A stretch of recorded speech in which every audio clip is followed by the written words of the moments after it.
El asesoramiento de empresas es un sector muy importante tanto en Navarra como en el resto del Estado. El tejido empresarial está formado fundamentalmente por empresas de pequeño y mediano tamaño que demandan dentro de este asesoramiento uno específico en el contexto de la contabilidad, la fiscalidad y el ámbito laboral, y que básicamente se lleva a cabo bien externalizando estos servicios en despachos que se dedican a su prestación o bien incorporando profesionales de primer nivel en los distintos departamentos contables, financiero, fiscal y laboral o de recursos humanos de la empresa.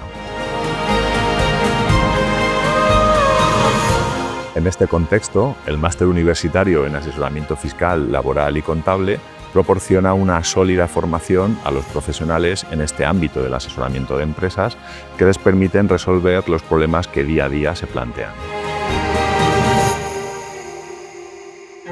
Este máster, que destaca por su marcado carácter práctico, aporta al alumno una sólida formación en materia contable, con el fin de que elabore las cuentas anuales, la gestión de la contabilidad en la empresa e interprete la información financiera.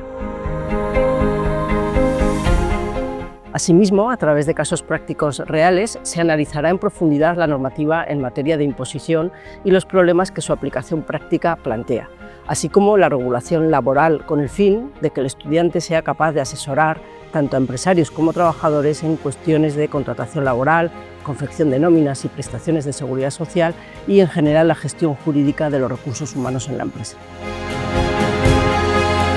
Yo elegí el máster universitario en asesoramiento fiscal, laboral y contable porque había varios aspectos que me resultaban muy interesantes. En primer lugar, porque te convierte en un perfil muy demandado por las empresas y además te ofrece una ventaja competitiva de cara al futuro en el mercado laboral. En segundo lugar, el máster te da la posibilidad de adquirir una visión multidisciplinar al ahondar en áreas muy distintas, ya sea la contabilidad, la fiscalidad o áreas del derecho laboral.